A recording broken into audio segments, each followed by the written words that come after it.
Okay, in this video we're going to look at the last two sections of Chapter 6, looking at a couple different divide and conquer algorithms. So the big ones are merge, sort, and binary search algorithms. So the idea, and the first one we're going to do here is called also find min. We saw find min before, but this one does it in this divide and conquer way, and we'll take a look a little bit at its time complexity just to get an understanding of why it's better than the one that we had before. So divide and conquer, the idea is similar to, if I asked you, or if I told you I'm thinking of a number between 1 and 100, and you can ask me questions about what the number is, the best thing to do is just say, is it bigger than 50? It would be like the first question you would ask, so bigger than the halfway point. And whether I say yes or no would then narrow it down. If I said yes, then you know it's somewhere between 50 and 100, and so you'd pick the middle of that, 75. Or if I said no, then you know it's somewhere between 0 and 50. So it's the quickest way to search for something. So we're going to look at what the recursive algorithms for these divide and conquers look like, and do a tree diagram to sort of understand what it's actually doing, because they can be a little bit confusing. It's sort of taking this idea of recursive algorithms to the next level. So once again, let's take a look at our algorithm. So find min has two inputs. We have to tell it the size of the list, although we could, just define it later on, or right at the beginning as just the size of our list, but we're putting it here as an input in our list of numbers that we're going to find the minimum of. Similar to before, if n is 1, or before we had the length of the list is 1, we return the first element, since that would then be the minimum. And now we do that splitting in half. So we let m be n over 2. Of course, it could be odd, so we round that number up. Actually, doesn't make a difference. You could round it down in the algorithm. And so we split our list up. So list 1 will be a1 through am, so that's the halfway point, and then am plus 1 to an.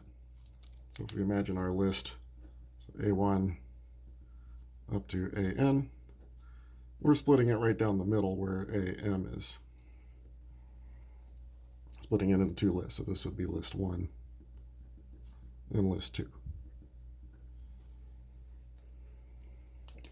And here we have the two recursive calls. So min1 is going to be calling find min on list 1 that has size m, so there's m elements here. And then min2 will be the find min of list 2, which has n minus m elements. And once we found the minimum of each list, we then compare those two minimums. So if the minimum of the first list is smaller than the minimum of the second list, then we return the first one.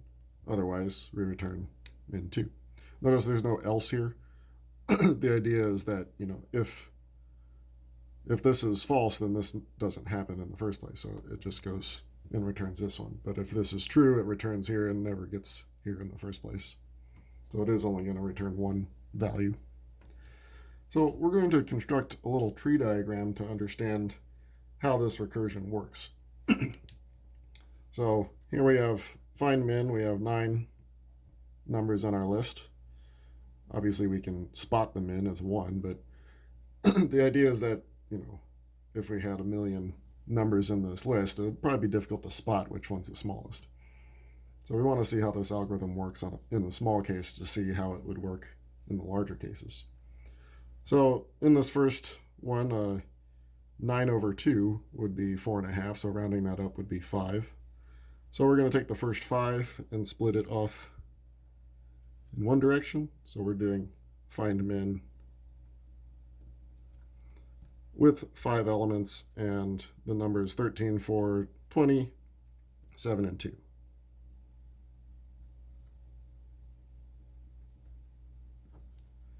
And the other side of this will be find min of 4, since there's 4 elements left. And the rest of the list, 1, 9, 15, 3.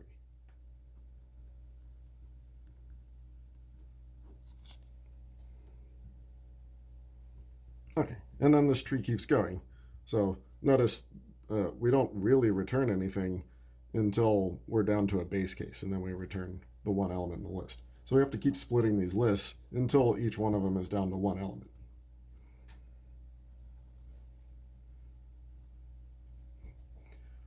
So next, 5 over 2 would be 2.5, which is 3. So whenever it's odd, it's going to take the bigger amount first and then the smaller amount.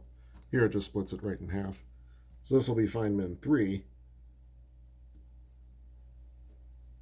And the first 3, so 13, 4, and 20.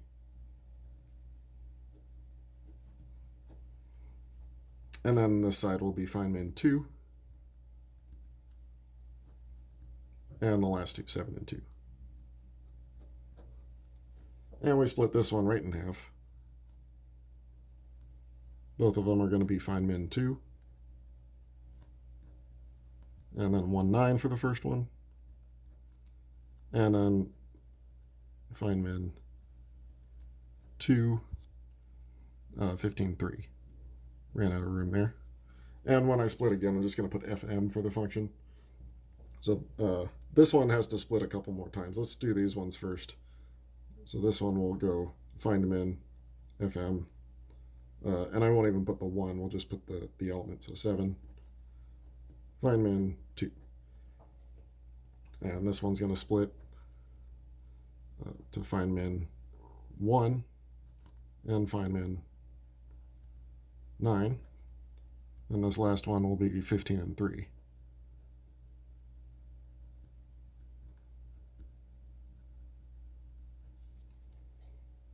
And yeah, this one has to split twice. First one will have find min of 2 with 13 and 4. I'm just going to put 13 and 4. And this one will have find min of just the 20. So that one's down to a base case. And the last one, again, bleeding over into the last part here, we'll have find min of 13 and find min of 4. When you get down to those base cases, we know each of these are going to evaluate to whatever number's in that list. So this is going to be 13 and 4, and then it's going to compare. So it'll compare 13 to 4. It'll find out 13 is bigger than 4. So this will come up to being 4, or I'll just circle it here. And this one will just come out to be 20. Each one of these will come out to whatever the number is. And it has to compare. So 1, 9, 15, 3. So in this comparison, well, let's do this one first to come up to the same level. So 4 and 20. 4 is less than 20, so 4 wins again. Oops, wrong way. 7 is bigger than 2, so 2 wins. 1 is less than 9, 1 wins. And 3 is less than 15, so 3 wins. So now they go up to the next level. So on this level, well, I guess it doesn't matter, but 1 is less than 3, so 1 wins here. And 4 is bigger than 2. So 2 wins at this level. And now, so 1 and 2 now finally get compared here. So 2 is bigger than 1. 1 wins. So finally the algorithm will return 1. Now, of course, you might be thinking, boy, this is complicated. How is it better than the find min that we had before? Well, the find min from before, so the find min in 6.10, the time it took would be 1 before it plus 0.1. So it does a comparison, and then it has to do, actually, no, it does a bunch of comparisons, right? So it's actually ON. Because at each step, we'd have to pull back, bring find min back. Let's see if I can find it. Yeah, let's take a look at it.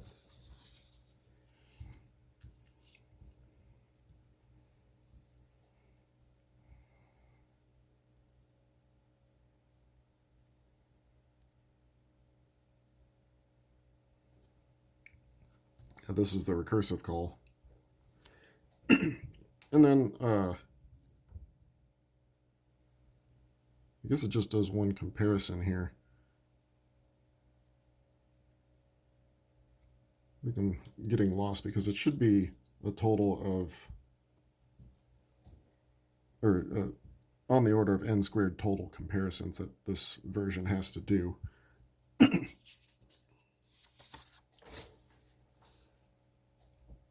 But it does call back to the one just before it. But to look at this one, the time that it takes calls back twice to the function, but it does it on an input size that's half as large. So it cuts the input size in half. And then outside of the recursive call, it's just doing O1, or theta of 1. So this is better because it's what this comes out to be is a logarithm in the log base 2 of n number of steps total, where this will still come out to be n. So this cutting the input size in half, even though you're doing it twice, is still way better than this one. There's a lot less comparisons that end up happening here. Okay.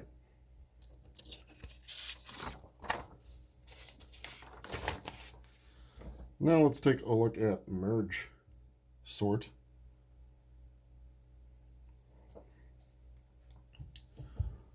So MergeSort first splits things up in the same way. So let's just do the tree of splitting this up so that we can understand the main part of MergeSort is the merge subroutine. So what we're trying to do is put this list in order, or sort it.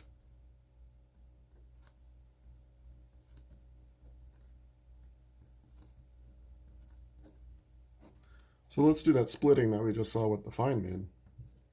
So it splits up similar to how it did before. It cuts it in half and puts the bigger half, if it's odd, on the left. So in this case, it's 7 numbers, so it put 4 numbers on the left.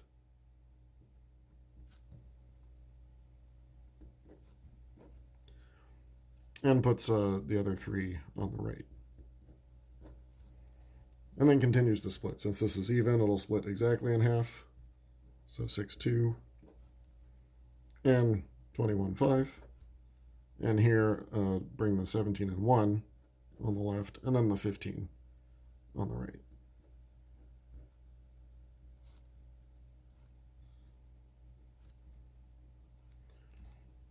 And then finally splits the 2's into 1, so we have 6 and 2 by themselves.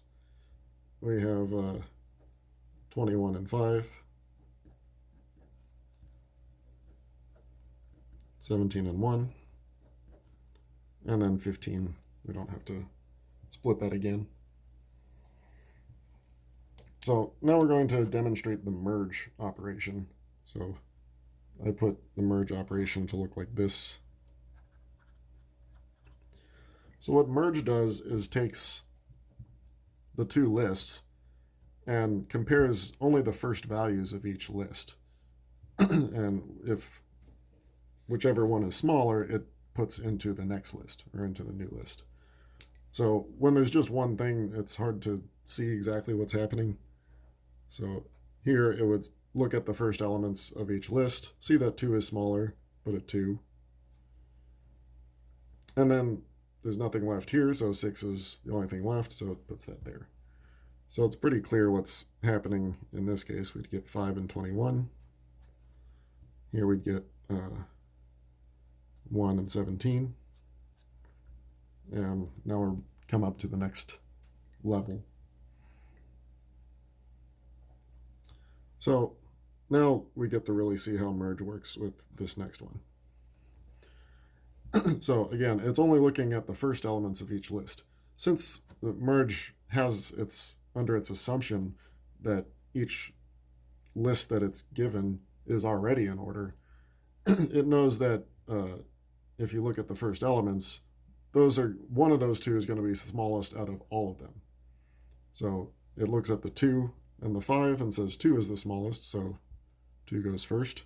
And then we can kind of think of it as deleting it. Well, it would have to delete it. And now it looks at the first element again. And now 5 is smaller than 6, so it lists 5 next.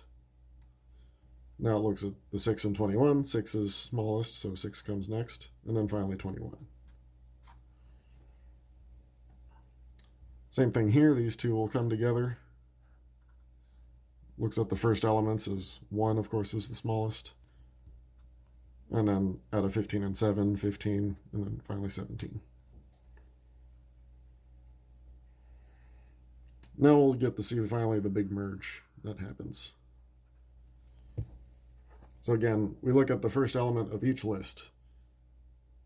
The 1 is the smallest, so we put that first and cross it out. Now again, look at the smallest element of both lists. 2 is the smallest, so that goes next. Smallest element this time is the 5.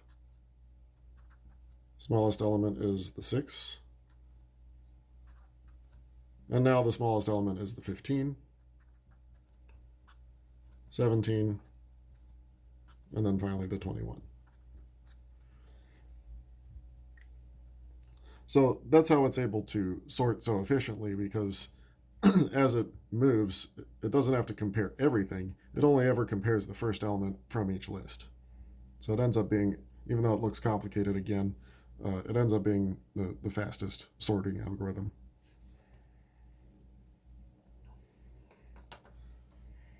Okay. Then the last thing we're going to do is in 6.14, we'll look at another divide and conquer algorithm called binary search.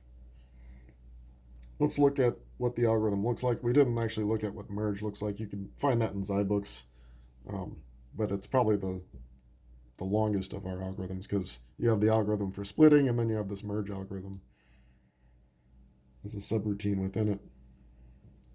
So let's read out what recursive binary search, so recbin search is what we'll call it. So we're searching for a value. So like in the first example, we're going to try and find this 13 on the list. So it's very much similar to that first example that I gave, where I'm thinking of a number, and you're trying to figure out where that number is, or what that number is. So you split in half over and over again. So you have to give a low and a high originally, which again, you don't really need that. You could define it. Low would start off being 1, and then high would be however many elements you start off with. And but you do need it in here, because it's going to be what gets returned at the end. A is the list, and X is the number you're searching for. So these two are actually sort of how you get out of the loop, because this is going to keep returning another call to itself. So if low is the same as high, so at first low and high start off far apart from each other. Like in this case, it would be 1 and 10. But if they end up being the same, that means you have a list with just one element in it. So all you have to do is check, is the value that's in that list equal to the value you're looking for? And if it is, then you return that value.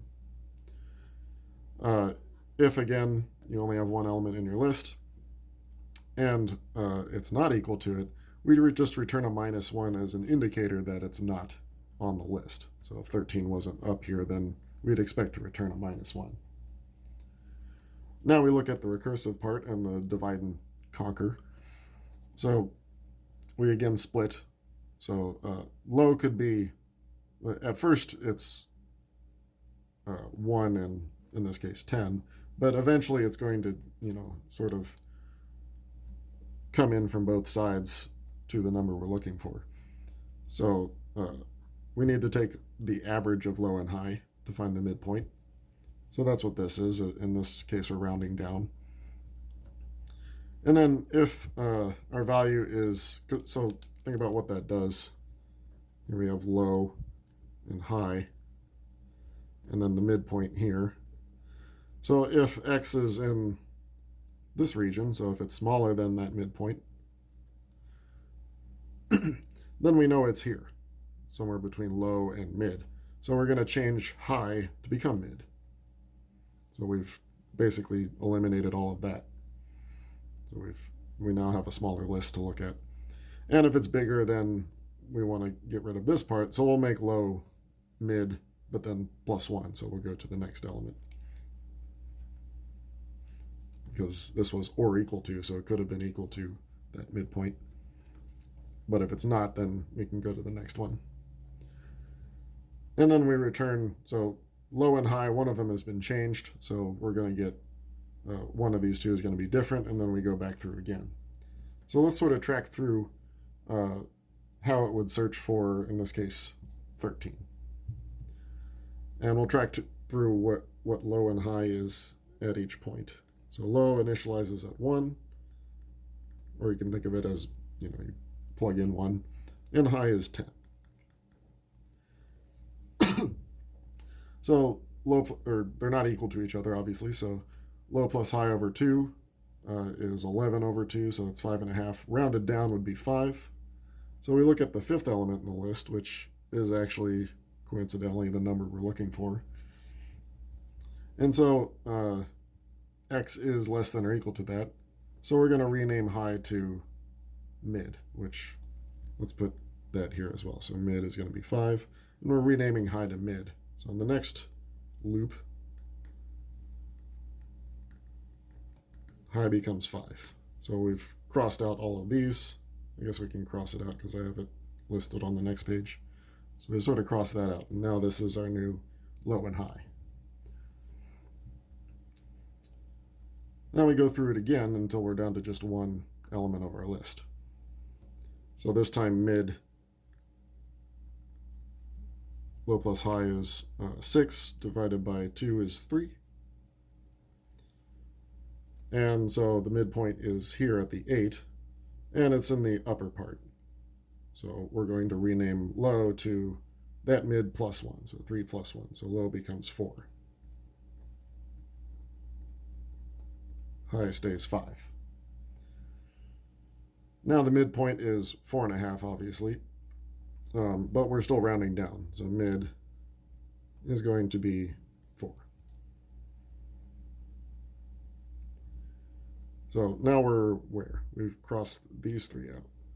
So we only have the 10 and 13 left at this point. That's the low and high. So it is equal to the low, which is the same as the mid at this point of it. So we're in this one where the high becomes the mid. So low and mid are now both 4. Or sorry, that's not right.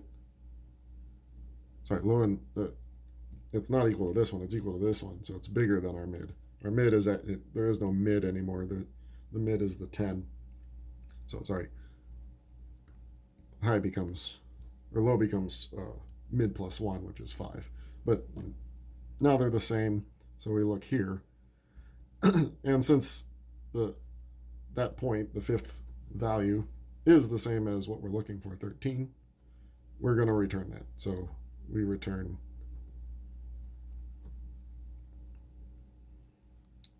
5. So we're returning that the number 13 is the fifth element of our original list.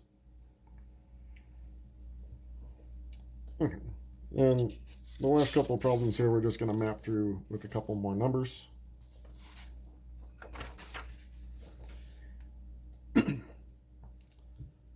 So in this next one, we're looking for 1, which of course we can clearly see is not on the list. But we'll see how the program gets there. So low starts at 1, high starts at 10. So our mid in this case, well, same as before, it's going to be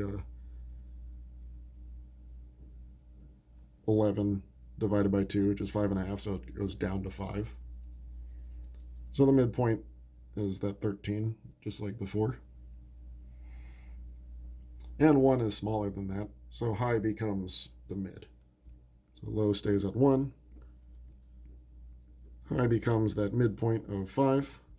Then we do it again. So again, the midpoint's going to be 3. Halfway between 1 and 5. And it's always lower, right? Now we're here.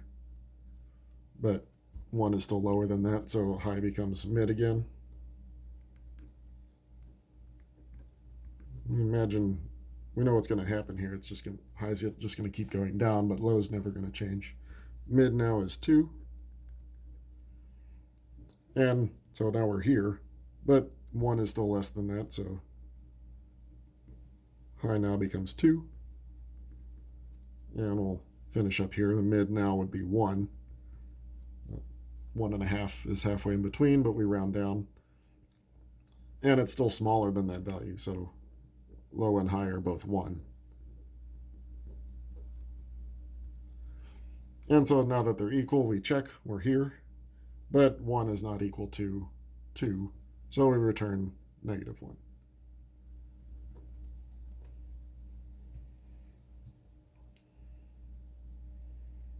I think we'll just, no, we'll do the next two. That's fine. So, but instead of writing low and high, we're just going to list the numbers. So 1 and 10 is where we start. Mid, of course, is 5. But 35 is bigger than 13 at that point. So that's when low becomes this plus 1. So we get to 6 and 10. So the midpoint there would be 8. Where's the 8th one? That's the 5th, 6, 7, 8. So it's bigger than that. So once again, the low becomes the midpoint plus 1, so we get 9 and 10. Midpoint would be 9 because it's halfway rounded down. So here's the 9th one. And it's smaller than the 9th one. So now high becomes the mid. And so now they're the same, but the 9th one is not 35. 35, of course, is not on the list. So once again, we're returning -1.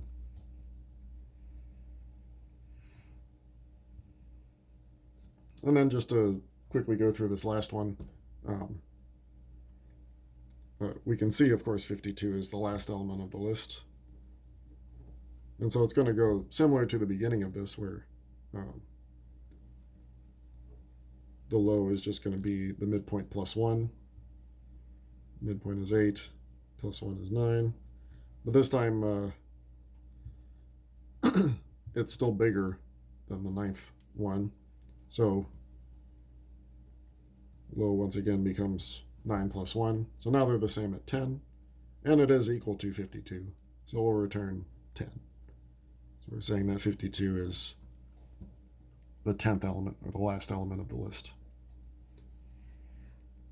Okay, so that's it for chapter 6. I do plan on coming up with an assignment based on chapter 6, just a very short assignment, just to get us used to the idea of submitting on Canvas, and then so that when we do the final, we won't have any, or hopefully not too many issues with submitting the final on the Canvas. Okay, so after this, next video we'll see is in chapter 7.